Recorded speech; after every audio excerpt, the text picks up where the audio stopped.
Praise the lord. ప్రియమైన దేవుని బిడ్డలారా, దైవ సేవకులారా, నా ఫేస్బుక్, యూట్యూబ్, వాట్సాప్ ఫ్రెండ్స్ అని మీ అందరికీ కూడా నా యొక్క హృదయపూర్వకమైన ధన్యవాదాలు చెల్లించుకుంటున్నాను. ప్రియమైన దేవుని బిడ్డలారా, మరి మన క్రీస్తు పుట్టుక కోసం మాట్లాడుకుంటున్నాం. చాలా త్వరగా ఇవ్వడానికి ప్రయత్నం చేస్తాను. ఎక్కువసేపు ఇస్తే త్వరగా అయిపోతుంది, కానీ మరి అంతసేపు వినడానికి టైం ఉంటుందో ఉండదో తెలీదు. అయినప్పటికీ కూడా రేపు దినం నుంచి ఇంకొంచెం త్వరగా ఇవ్వడానికి చూస్తాను. ఎందుకంటే పుట్టిన దినం ఇంకా సరిగా అవ్వేలేదు, అప్పుడే గిట్టిన దినం వచ్చేస్తుంది.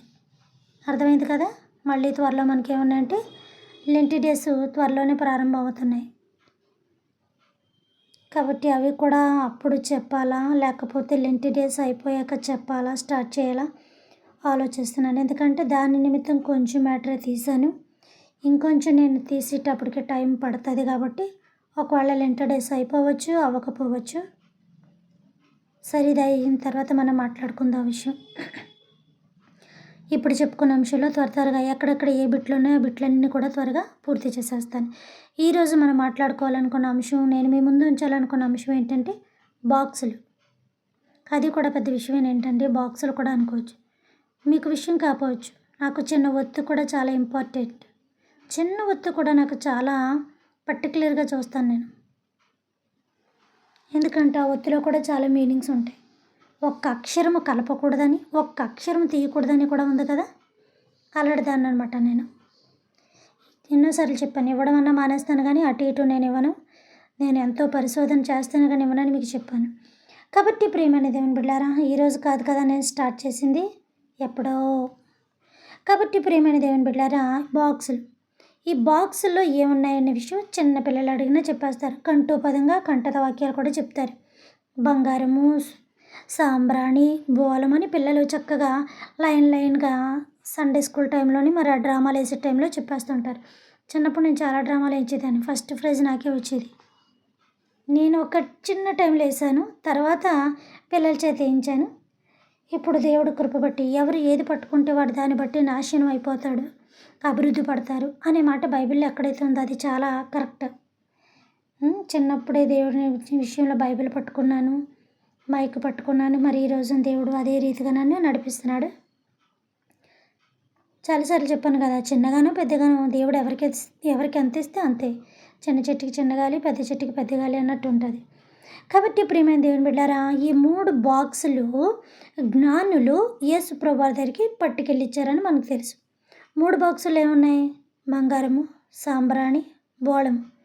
ఈ 3 బాక్సుల కోసం ఒకసారి తెలుసుకోవచ్చు. అందులో ఉన్న ఐటెం కోసం మనం తెలుసుకోవచ్చు.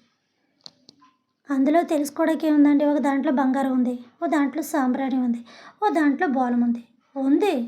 అది ఎందుకు అక్కడ ఇచ్చారు యేసేకి? అవే ఇవ్వడానికి కారణం ఏంటి? ఇంకో దాంట్లో వెండి పెట్టచ్చు కదా, ఇంకో దాంట్లో మంచి చక్కటి చిన్నపిల్లలు వేసుకొని మంచి మంచి దుస్తులు పెట్టచ్చు కదా, లేకపోతే ఇంకా మంచి విలువైన ఖనిజాలతో చేసిన ఒక చిన్న కడియమో, కాళ్ళ కడియమో, ఏదో చేయొచ్చు కదా. అప్పటికి ఇంకా ఆచారాలు ఏం పుట్టుకురాలేదు కదా, అది వేసుకోవాలి, ఇది వేసుకోవాలి, ఇది వేసుకోకూడదు, అది వేసుకోకూడదు అనే ఆచార సిద్ధాంతం ఏమీ లేదు కదా. ఎందుకంటే క్రీస్తు పుట్టిన కాడి నుంచి ఆచార ధర్మశాస్త్రం ఇవన్నీ చూద్దాంలే తర్వాత. ఇప్పుడు అక్కడికి వెళ్ళిపోతాను నేను. మొదలుపెట్టానంటే ఎక్కడికో వెళ్ళిపోతూ ఉంటాను ముసలమ్మలాగా. కాబట్టి ప్రియమైన దేవుని బిడ్డలారా, 3 బాక్సులు పట్టుకొని వచ్చారు. బాగుంది. 3 బాక్సులు ఏమున్నాయంటే బంగారము, సాంబ్రాణి, బోళము. బాగానే ఉన్నాయి.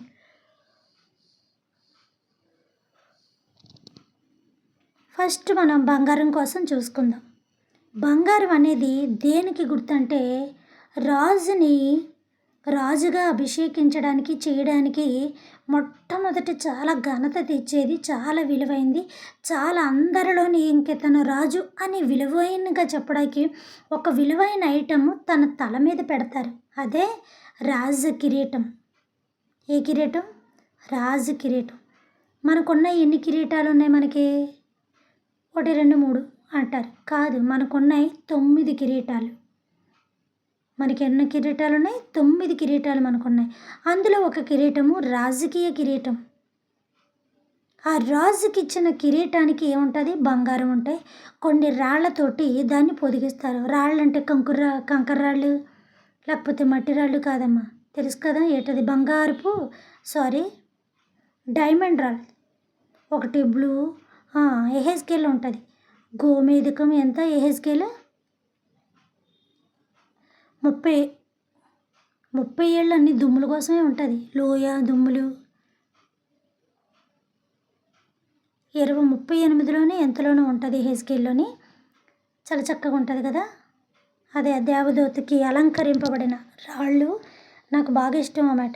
ఆ మాట గోమేధికము అంటే ఇవన్నీ రాళ్ళు. సూర్యకాంతము, నీలము, పద్మరాగము, ముత్యము, గోమేధికము,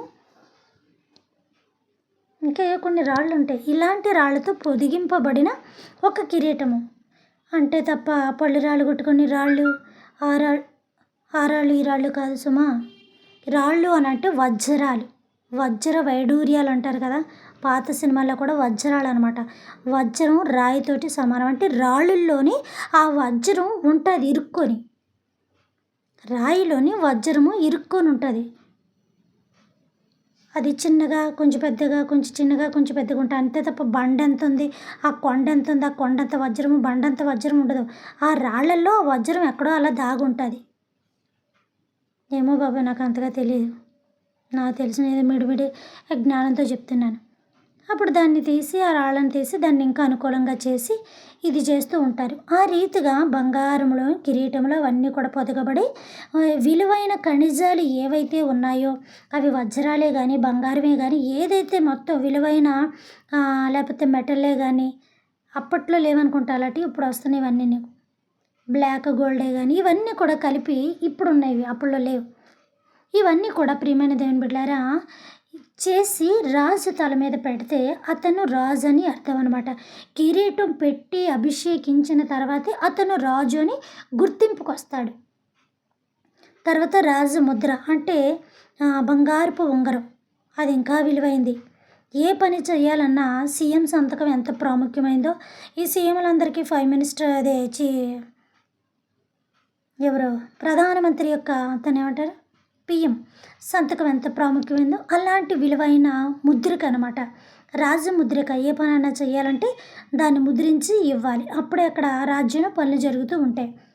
కాబట్టి ప్రియమైన దేవుని బిడ్డలారా అలాగా ఈ రెండాట్లకి అంత విలువ ఉంది. కాబట్టి ఈ రాజుకి కిరీటం పెట్టిన తర్వాతే వాల్యూ ఉంటుంది, అంటే బంగారము. అందుకని యేసుప్రభు వారి దగ్గరికి బంగారం ఎందుకు తీసుకొస్తారని అంటే వచ్చిన వాళ్ళు ఎవరు ఎర్రోళ్ళు కాదు, జ్ఞానులు వచ్చారు అక్కడికి. అంటే ఇతను లోకములో రాజ్య పరిపాలన చేస్తాడు, లోకానికి రాజు అయి ఉంటాడు. నీవు యూదుల రాజువా అని అడగలేదా? ఏ రాజులా కనబడతలేదు నీ కంటికి అని అనలేదు. నీవన్నట్టే అంటే నేను రాజునే, నువ్వేమన్నావు నన్ను రాజునన్నా, ఎస్ రాజునే అని ఒప్పుకున్నాడు అక్కడ. మళ్ళీ నేను మొదలెట్టేశారు. చూసారా మీ ముందే మీరు రాజు ఉంటుండగానే నేను రాజుని అనేసాడంటే ఎంత గుండె ధైర్యం. అమ్మో నేను అక్కడికి వెళ్ళిపోతున్నాను కానీ అని ఇక్కడ రాజ్యానికి సంబంధించి రాజుకి అది పెడతారు. అంటే ఏంటంటే ఇదిగో ఈయన లోకానికి రాజు అవ్వబోతున్నాడు అని ఒక జ్ఞాని ఆ తల్లికి ఒక బాక్సు యేసయ్య పాదాల దగ్గర పెడతారనమాట. రాజ్యానికి గుర్తుంది. నాకు తెలిసింది ఏదో చెప్తున్నాను, నాకు ఈ విషయంలో అంత క్లారిటీ లేదు, ఉంది. ఇక మీరు ఎవరేమనుకున్న తర్వాత మీ ఇష్టం. కాబట్టి బంగారం ఎందుకు ఇచ్చారంటే ఈయన లోకానికి రాజు, ఆయన రాజే కదా, అదే కదా పేరు, యేసురాజు అని పేరు. ఇక మత్తయి సువార్త కాంచి ప్రకటన దాకా ఇవన్నీ కూడా రాజ్యానికి సంబంధించి రాజు అని అవనివని ఒకటో రెండో బోల్డ్ మాటలు కనిపిస్తూనే ఉంటాయి. కాబట్టి బంగారము రాజ్యరకానికి గుర్తు, రాజ్యానికి గుర్తు, రాజుకి మరి ముఖ్యంగా గుర్తు అనమాట. కాబట్టి ఇతను లోకంలో రాజుగా పుట్టాడు కాబట్టి రాజుగా ఈయన పరిపాలన చేస్తాడు అని గుర్తుగా బంగారం తెచ్చారు. తర్వాత ఏంటది బోళము అంటే ఒక ఆవిరి లాంటి పదార్థం. అంటే అది ఒక స్పిరిట్, ఇప్పుడు మనం బాడీ మీద స్ప్రే కొట్టుకున్నప్పుడు దాని స్మెల్ వస్తుంది తప్ప ఆ స్ప్రే వాటర్ కింద మనకి ఏదో లైట్గా అలా తగులుతుంది తప్ప ఎక్కువ వాటర్ మనకి తడైనట్టుగా మన చేతుల మీద ఒంటి మీద అంతగా అవ్వదు కదా. ఏదో జస్ట్ అలా ఫ్రెష్ చేయగానే అది అలా వచ్చి మంచి సువాసన చెల్లిపోతుంది. అలాగా మంచి సువాసన వెదజల్లగలిగిన ఒక పరిమళ తైలము లాంటిదనమాట అది. తైలము లాంటిదంటే నూనె, ఆవదాలు, నెయ్యిలు అలా నిలబడిపోయి స్టాండర్డ్గా నిలబడి యొక్క కాదు, ఆవిరి అయిపోయి అనమాట. అంటే స్పిరిట్ ఎంత వాసన వస్తుంది మనకి, ఇది స్ప్రే ఎంత వాసన వస్తుంది, ఒక స్పిరిట్ అనేది అలాగా ఆవిరి కింద అయిపోయి ఒక బోళం అనమాట అది. అంటే ఈయన లోకములో ఇలాగ ఆవిరి కింద కరిగిపోతాడు, లోకానికి లోక ప్రజలకు ఆవిరి కింద కరిగిపోతాడు అని ఒక అర్థం. ఇందులో ఒకవేళ మీకు ఇంకా అర్థం తెలిస్తే దాన్ని అర్థం చేసుకోండి. ఒకవేళ ఇందులో నేను అటు ఇటుగా ఏమైనా చెప్పుంటే దాన్ని మీరు అడ్జస్ట్ చేసుకోండి. కానీ ఇది కరెక్ట్ అని నేను అనుకుంటున్నాను. అక్కడ అలా లేదు, ఇక్కడ ఎలా ఎందుకు ఉందని అంత విమర్శన అయితే వద్దు. కానీ తర్వాత ఏంటది,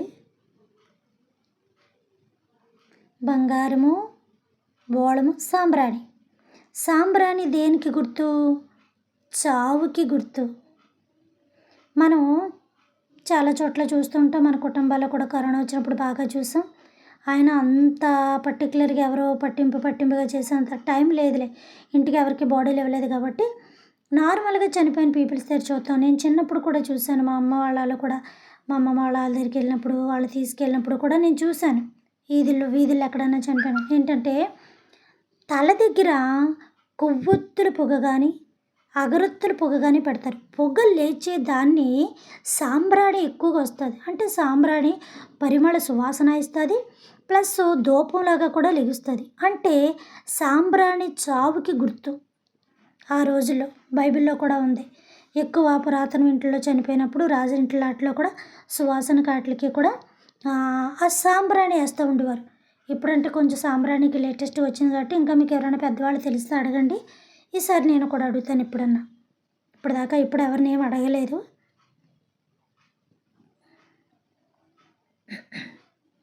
కాబట్టి ప్రియమైన దేవుని బిడ్డలారా, సాంబ్రాణి చావుకి గుర్తు. తల దగ్గర అగరత్తులు పెట్టి ఇవన్నీ పెడతారు. ఆ అగరత్తి నుంచి ఏమొస్తుంది? పొగ వస్తూ ఉంటుంది. కొవ్వొత్తులు కూడా ఎక్కువగా కాలుతున్నప్పుడు ఏమొస్తూ ఉంటుంది? పొగ వస్తూ ఉంటుంది. ఆ పొగ సాంబ్రాణి నుంచి ఎక్కువగా ధూపం కింద వస్తూ ఉంటుంది. అందుకే కదా యేసుప్రభు చేతిలో యేసుప్రభు వారిని మరియమ్మ తల్లి మందిరానికి తీసుకెళ్ళగానే సుమయోను అనే ప్రవక్త చూసి చూడగానే ప్రవచనం పలికేస్తాడమ్మా, నీ కడుపులో ఒక ఖడ్గము దూసుకెళ్ళిపోతుంది అంటే ఆయన చావు దినములు. సుమయోను అనే ప్రవక్త యేసుప్రభు వారి యొక్క చావు దినములు చూసేస్తున్నాడు. శిశువుగా బిడ్డనెత్తుకున్నాడు, అభిషేకిద్దామని, పేరు పెడదామని, సున్నతి చేద్దామని. కానీ ఏం చేస్తున్నాడు? ఈయన మరణం కనబడిపోతుంది, ఈయన విజయం కనబడిపోతుంది. అమ్మా, ఈయన లోకానికి అంతా కూడా వ్యతిరేకంగానే ఉంటాడమ్మా, ఈయన వల్ల సమస్యలు ఏర్పడతాయమ్మా, ఈయన అందరికీ ఎటువంటి తడ్డు అన్నట్టు ప్రజలు ఉంటారమ్మా. ఇదిగో తల్లి, నీ కడుపులోకి ఒక కత్తి దూసుకెళ్ళిపోతుంది నీ గుండెల్లోకి అని చూసి చూడగానే ప్రవచనం చెప్పేశాడు. ఎవరు? సుమయోని ప్రవర్త. ఇతను ఎత్తుకునేదాకా అతనికి మరణం రాదు. అప్పుడు అంటారు, నాదా ఇందుకే కదా నేను ఇప్పుడు దాకా నీ కొరకు ఎదురు చూశాను, ఇప్పుడు కానీ నన్ను సమాధానముగా సమాధికి పోనిమ్ము అంటే సమాధానముగా ఇక నన్ను పోనిమ్మంటే అప్పటికే మహావృద్ధుడైన. ఒకసారి ఎందుకు ఈ సందర్భంలో చెప్పాను నేను, సుమయోని కోసమని, ఇంకొక అక్కడ ఉన్న అన్న ప్రవక్తని కోసం, వాళ్ళిద్దరి కోసం చెప్పాను నేను. యెరూషలేములో వాళ్ళు ఎందుకుంటున్నారు అక్కడని కూడా చెప్పాను నేను. కాబట్టి ఆ తల్లికి ఈ సుమయోను ఆయన 8వ దినమున సున్నతి చేసినప్పుడు మొత్తం ప్రవచనం అంతా కూడా చెప్పేశారు. కాబట్టి ముగ్గురు వచ్చిన వాళ్ళు ఎవరో తెలుసా? జ్ఞానులు, ఎర్రోళ్ళు కాదు, అరేబియన్ రాజులు, మహాజ్ఞానులు వాళ్ళు. జ్ఞానుల్ని ఏదంటారు, నాకు రాదా పేరు గమ్ముని నత్తొచ్చేస్తుంది. అంతటి జ్ఞానులు వచ్చి ఇచ్చారు. వాళ్ళు కూడా దేవుడు చూపించబట్టే వాళ్ళు కూడా వచ్చి ఇచ్చారు. బంగారము రాజ్యానికి, రాజకిరీటానికి నీవు రాజులాగా పుట్టావు, రాజులాగా ఉంటావని. సాంబ్రాణి బోళము ఆవిరైపోయినట్టుగా నువ్వు లోకానికి ఆవిరివైపోతూ ఉంటావు. సాంబ్రాణి చావుకు చూచిన కాబట్టి నువ్వు చనిపోతావు. అందుకే సుమయోను అనే ప్రవక్త వెంటనే ప్రవచనం చెప్పేసి, తల్లి నీ కడుపులోకి, నీ గుండెల్లోకి ఒక ఖడ్గము దూసుకుపోతుంది. బిడ్డ చచ్చిపోతే తల్లి పేగులు చచ్చిపోయినట్టే, తల్లి పేగులు తెగిపోయినట్టే. మొత్తం ప్రవచనం విప్పి విప్పి చెప్పేస్తున్నాడు ఆయన, సిమియోను అనే ప్రవక్త. మరి ఈ 3 యేసుప్రభు రోజుల్లో జరగలేదా? యేసుప్రభు దినాల్లో ఇవన్నీ జరగలేదా? రాజుగా తిరిగాడు. పుట్టిన కాడ నుంచి లోకం కోసం, లోక ప్రజల కోసమైనా ఆవిరైపోయాడు. తర్వాత నిజంగానైనా లోకాన్ని విడిచి వెళ్ళిపోయాడు. మరి ఇది ఎంతవరకు నిజమో అబద్ధమో మీకు తెలుసు. బైబిల్లో ఉందో లేదో మీకు తెలుసు. అదే నేను చెప్తున్నాను. ఒకవేళ ఇందులో ఏమన్నా తప్పులు ఉంటే మీరు కొంచెం మార్పు చేర్పు చేసుకోండి, మీకు తెలిస్తే. నేను చెప్పింది కరెక్ట్ అనుకోమని కాదు. నాకు తెలియంది మీకు తెలియచ్చు, మీకు తెలియంది నాకు తెలియచ్చు. కాబట్టి ప్రియమైన దేవుని బిడ్డలారా, యేసు ప్రభువారి యొక్క జీవిత చరిత్ర ఇలా జరుగుతుందని ఆ యొక్క 3 బాక్సులు కూడా ఆ యొక్క సంకేతానికి ఆ యొక్క జ్ఞానులు పట్టుకొని వచ్చారు. కాబట్టి మిగతా విషయాలు ఇంకా ఇప్పుడు బాక్సుల విషయం కూడా అయిపోయింది. రేపు దినమన ఇంకా అయిపోయిందని అనుకుంటున్నాం, కానీ అవ్వలేదని నేను అనుకున్నాను. ఎందుకంటే మరి ఆయన పుట్టుక, ఆయన మీరు మనవడన్నారు, తాత అన్నారు, అదన్నారు, ఇదన్నారు అని మీ మనసులో ఒక కలవరం రేగచ్చు. అన్నీ వచ్చేస్తాయి. చాలా త్వరగా ఇచ్చాడు. అది చూస్తాను. ఇంకొంచెం టైం ఎక్కువైనా పర్వాలేదు. రేపు దినం నుంచి త్వరగానే నేను ఇవ్వడానికి ప్రయత్నిస్తాను. పరలోకమందున్న మా తండ్రి, మీ నామము పరిశుద్ధపరచబడును గాక, మీ రాజ్యం వచ్చును గాక, మీ చిత్తము పరలోకమందును నెరవేరినట్లు భూమి అందును నెరవేరును గాక. మన దినాహారం నేడు మాకు దయచేయమయ్యా. మా యొక్క భువనస్థల అపరాధములను మేము క్షమించిన ప్రకారము మా అపరాధములను మీరును క్షమించండి తని. మమ్మల్ని శోధన నుంచి ఎక్కడిని తప్పించమనైనా రాజ్యము, శక్తి, మహిమ నిరంతరం మీరై ఉన్నారు తండ్రి. ఆమేన్. దేవుడు మనందరినీ దీవించి ఆశీర్వదించును గాక.